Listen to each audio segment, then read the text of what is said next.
विश्व समाधान मंच में प्यारा उत्तराखंड में आपका स्वागत है। आज रहस्य उद्घाटन करूंगा मैं उस मूल प्रश्न का जो कई दशकों से हमारे मित्र मुझसे पूछते आ रहे हैं और जिससे जीवन के अपने महत्वपूर्ण समय को जिसका उत्तर देना मैं अपनी जिम्मेदारी समझता हूँ। ये प्रश्न है और आज की चर्चा का विषय है, मेरी और गांधी की तरह भूल न करे नौजवान।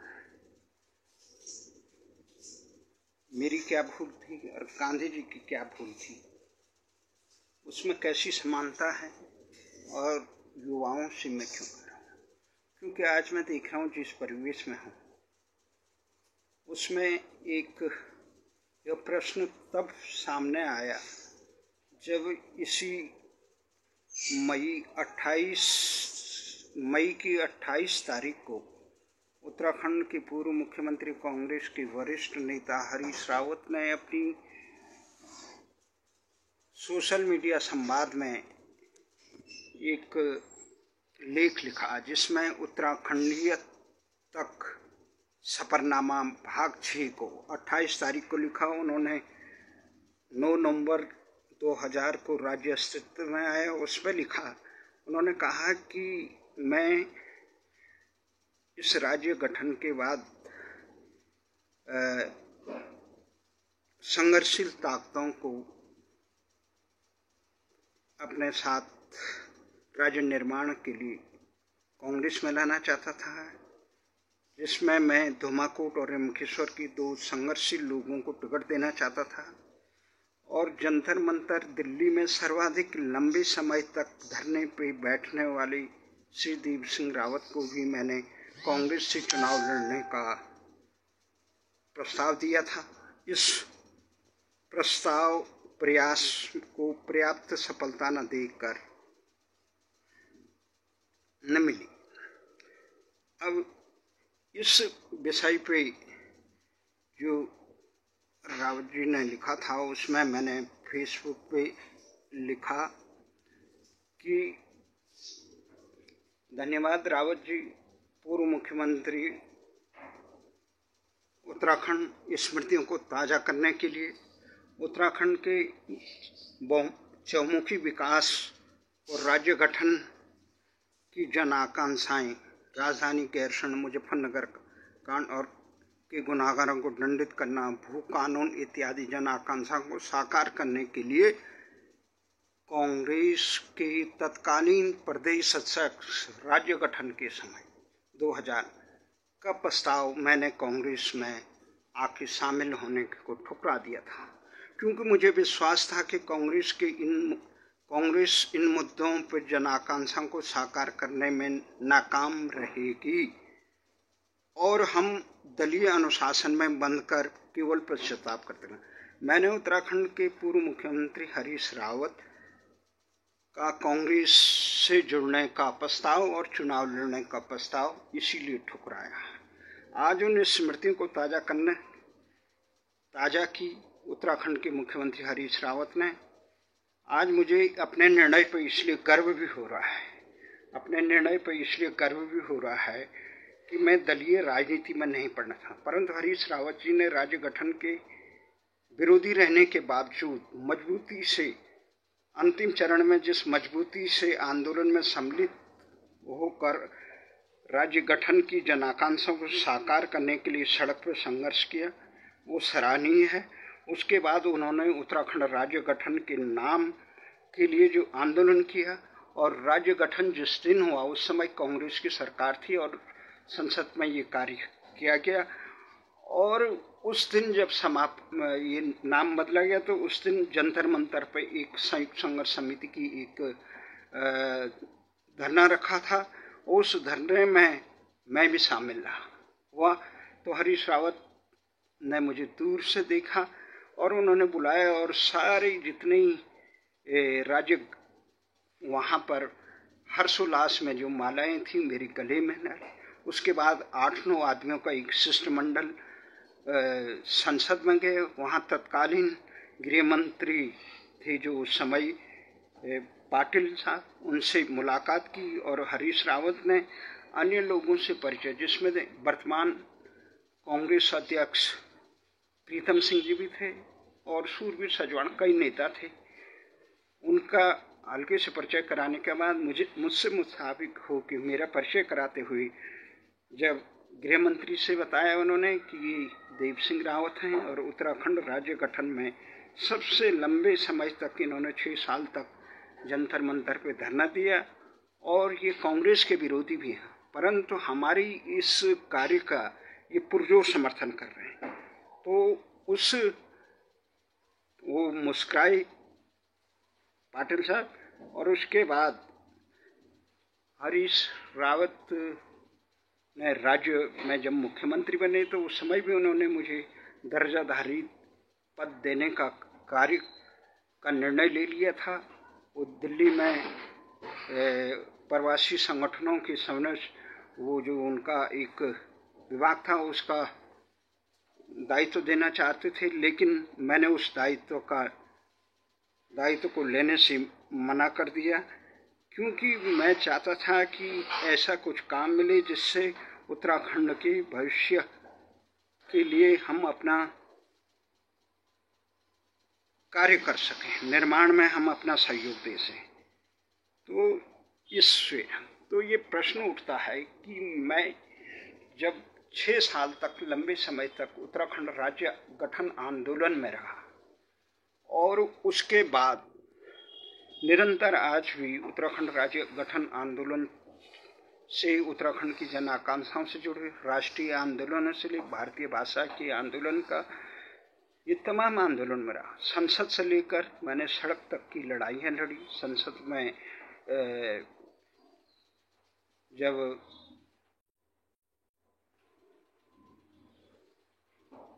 हेगड़े की सरकार गिरी थी, उस दिन बर्खास्त की थी, उसी दिन मैंने संसद में देश की में जो अंग्रेजी और इंडिया की गुलामी थोपी गई उसके खिलाफ आवाज़ उठाई थी।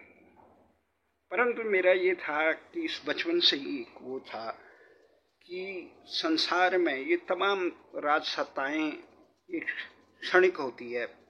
धन और ये सांसारिक लौकिक संसार की सब पद प्रतिष्ठा सब लौकिक कहते हैं। इंसान को केवल कुरुक्षेत्र का, मैं भगवान कृष्ण के श्री चरणों में हमेशा समर्पित रहता हूँ। इसलिए अन्याय के खिलाफ जो कृष्ण संदेश दिया जीवन का कि अन्याय के खिलाफ सतत संघर्ष और सत्कर्मियों के साथ खड़े रहने का जो वचन, यदा यदा हि धर्मस्य ग्लानिर्भवति भारत, उसको आत्मसात करके हमेशा अन्याय के खिलाफ संघर्ष, बिना पद प्रतिष्ठा और उसके की यश और सत्ता की लालसा के। इसीलिए मैंने और दूसरे हमारे इस तमाम शरण में आज मैं देखता हूँ कितनी विकृतियाँ हैं भारत में।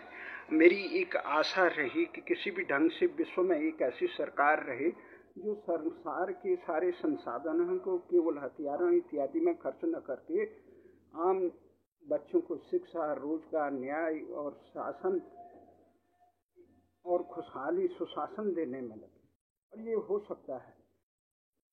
तो इसमें परंतु इस चीज में मैं इसलिए दूर रहा राजनीति से, क्योंकि जिस प्रकार की वर्तमान राज्य दलीय व्यवस्था, उसमें मुझे नहीं लगता है कि हम जैसे सत्यनिष्ठ और स्वतंत्र विचार वालों का कहीं महत्व हो। इसलिए हमने तमाम राजनीतिक दलों से दूरी रखी। जो सही काम करे उसका समर्थन करे, जो गलत काम करे उसका विरोध करना, ये हमारा सामान्य एक वो हो गया। इस मामले में मैं देखता हूँ कि आज उत्तराखंड की बदहाली देखता हूँ, देश की बदहाली देखता हूँ।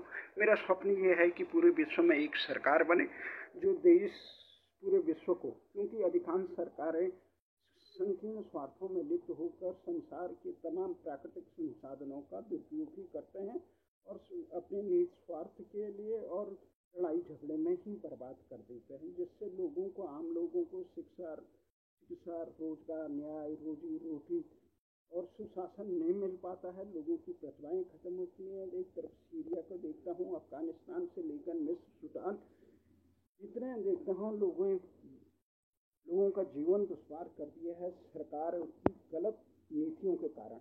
इसलिए मुझे ये दुख होता है कि हमें ये निर्णय नहीं करना चाहिए। राज सत्ता में संघर्ष करें पर मुझे एक याद आती है जो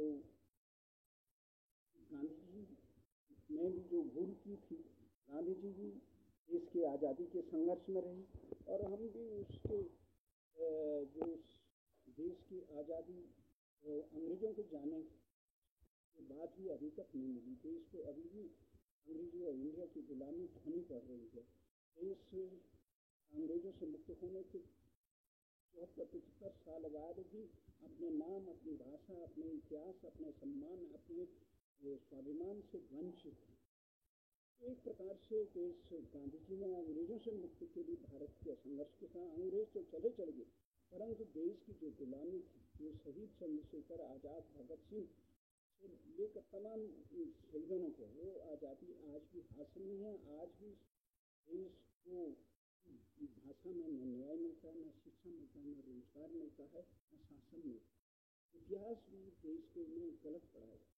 देश की अपनी शिक्षा नीति नहीं है, चिकित्सा नीति नहीं है, वही अंग्रेजों द्वारा थोपी गई शिक्षा नीति को ही अनुसरण करें, उनके बनाए हुए नियमों को हम घोल पीट रहे हैं। और देश में लोकशाही की बात करें, हकीकत यह है कि देश में अभी तक आज़ादी और लोकशाही का सूर्योदय थी। तो उन शहीदों के सपनों को, जो लड़ाई, उनका संघर्ष का था, जो गांधी जी की लड़ाई थी, जो सुभाष चंद्र बोस की लड़ाई थी, जो भगत सिंह की लड़ाई थी, देश की आज़ादी की लड़ाई थी, चंद्रशेखर आज़ाद, अनामी लाखों सपूतों ने अपने जीवन का बलिदान किया था। वो आज़ादी अभी भी देश को नहीं मिली और देश में लोकशाही के नाम पर लूटशाही को संचालित होती।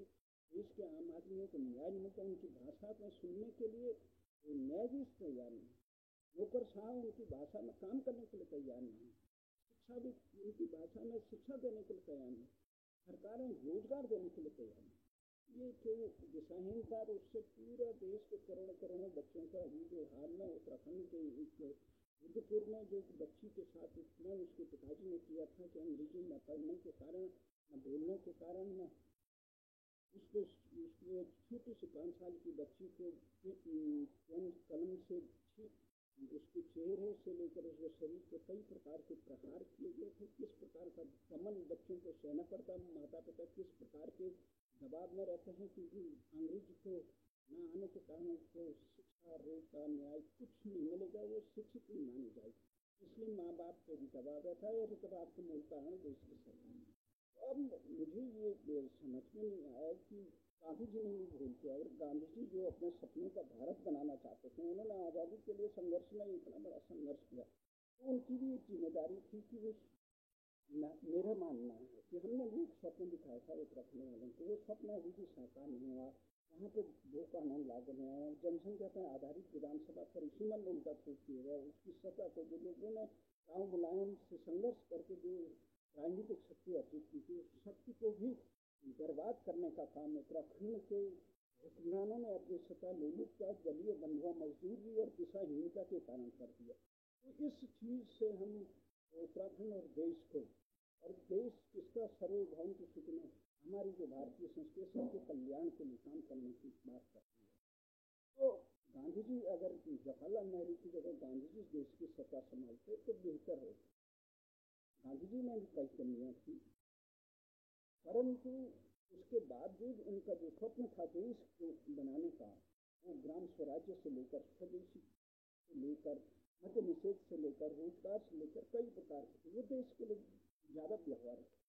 तो हमारे मानना था गांधी जी को सत्ता, जो स्वप्न जनता को दिखा था आज़ादी का, हिंद स्वराज का, उस स्वप्न को साकार करने का नैतिक दायित्व इस प्रकार से गांधी का था, उसी प्रकार हमारे भी था। हमने 6 साल तक गर्मी धूप अपने परिवार और उत्तर पुलिस के दमन से लेकर तमाम षड्यंत्र को विफल करके जो राज्य गठन के संघर्ष को मुकाम तक पहुंचाने के लिए अपना एक प्रकार समर्पण किया, तो हमारा भी दायित्व था। उसमें हमारी कुछ कमियाँ थी, संगठनात्मक कमियाँ। हम राजनीतिक दाव पेचों से बेखबर थे। संगठन किस प्रकार, हम ये भूल गए थे कि लोकतंत्र की चाबी वोटतंत्र में बचती है, और वोटतंत्र कैसे हासिल किया जाता है, इसमें संगठनात्मक संघ शक्ति कलिए युग युग की जो कल्पना है वो हम साकार नहीं कर पाए। इसलिए हमारे ये मानना है, हमने प्रयास किया था कि उत्तराखंड में चुनाव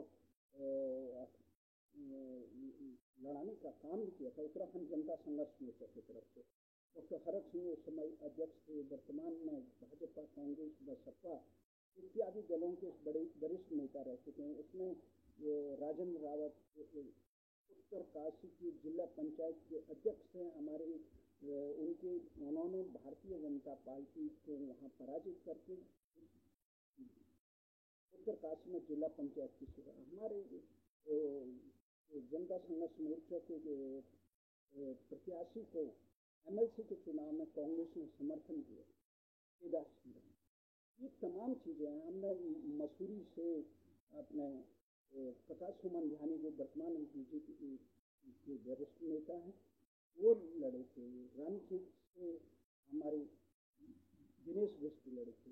ये तमाम चीज़ें कई पूर्व सैनिक से लेकर ये संघर्ष में, परंतु सत्ता लोलुपता के कारण, अवसरवादी नेतृत्व, दूरदर्शी के अभाव के कारण ये बिखर गया और हम इसको पंजीकृत नहीं करा पाए या उस प्रकार की छोटी लड़ाई लड़ने का निर्माण।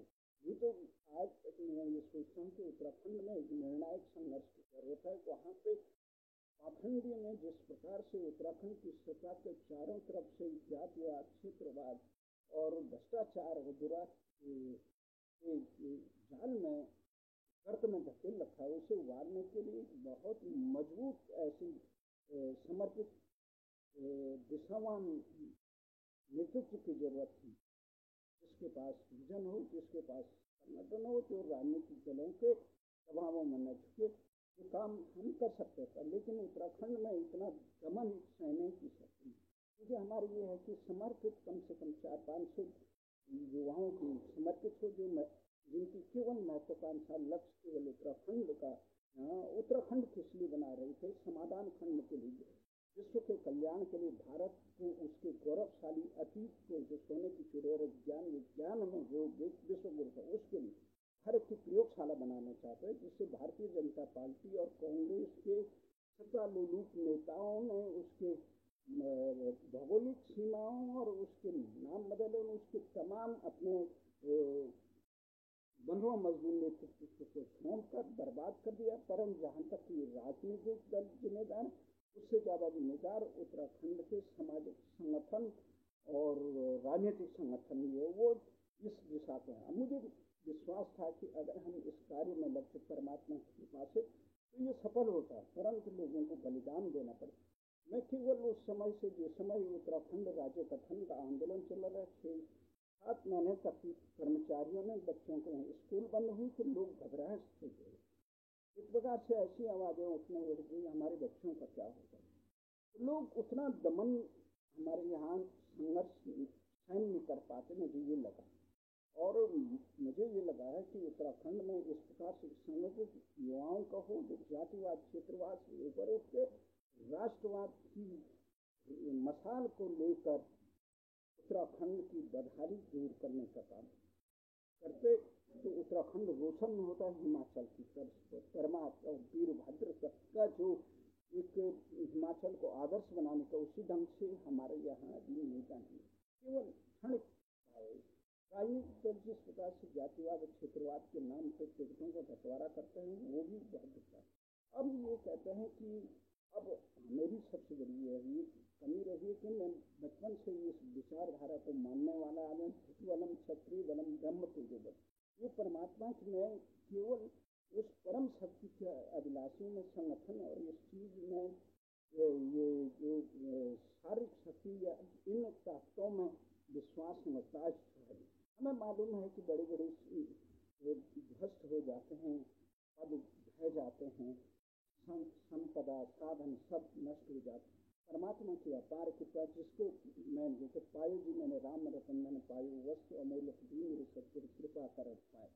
हमारी इच्छा थी बिन पग चले सुने बिन काना, कर बिन कर्म करे बिन आना। परमात्मा की उस अपार कृपा को साथ में लेके हम इस संघर्ष को निर्णायक मोड़ देना चाहते थे, और उस संघर्ष में हम काफ़ी सफल हुए। भले हमारे पास ताज नहीं, परंतु काज करने में हम कभी पीछे नहीं रहे। इसलिए मुझे आशा है कि आने वाले समय में भी परमात्मा हमें अपने दायित्व का निर्वहन करने की शक्ति देगा। और जो एक ताकत है, इस प्रकार से हमने देखा कि गैरसैन्य विरोधी और उत्तराखंड विरोधी राजनेताओं को तथाकथित विकास पुरुष से लेकर तथाकथित ईमानदार पुरुष से लेकर और जिनके पास अभी इतने अभूतपूर्व बहुमत था, उत्तराखंड की राजधानी गैरसैन्य का विरोध करने पर ही 1 हफ्ते के अंदर ही बेताज हो गया। और किस प्रकार से हुआ, तो हमें ये पूरा विश्वास है परमात्मा में, जो लड़ाई हमें लड़ने का सौभाग्य और अवसर परमात्मा ने दिया, आने वाले समय में भी उस लड़ाई को आगे बढ़ाएंगे। इसलिए हमारा ये है कि परमात्मा की अनन्य शरण में भगवान श्री कृष्ण ने कुरुक्षेत्र की लड़ाई किसी पद पाने के लिए, किसी यश के लिए, किसी राज्य की अभिलाषा के लिए नहीं किया था। उन्हीं के श्री चरणों का अनुरागी हूँ मैं। ये पर नौजवानों से अवश्य कहूँगा जो राजनीतिक इच्छा शक्ति क्या है, जिन्हें राज्य निर्माण का है, जो संघर्ष के निर्णायक मुकामों पर बड़े लंबे ये अनंत आध्यात्म की इस शिखर पर नहीं पहुंच पाते हैं, उन्हें राजनीतिक रूप से जुड़कर समाज को दिशा देने का काम करना चाहिए। और गांधी और मेरी तरह ये भूल को नहीं करना चाहिए, क्योंकि मेरा मानना है जिन्होंने जो स्वप्न दिखाते हैं जनता को, जो दिशा दिखाते हैं, जो मन दिखाने का काम करते हैं, उनकी जिम्मेदारी होती है उस स्वप्न को साकार करने की, समाज को दिशा देने की। इसलिए हमारे परमात्मा से विश्वास है कि आने वाले समय में भी हमें इस कुरुक्षेत्र के संघर्ष को साकार करने का वो दे। और भगवान मुझे तो सबसे पहले मैंने नौकरी से लेकर सब में हमेशा कुरुक्षेत्र का एक सिपाही रहा हूँ, चाहे कलम का सिपाही रहा हूँ, चाहे अपने कलम। हमें तो अपने काला बाबा जी के साथ संघर्ष के साथ रहा था। उन्होंने भी कहा था, देवी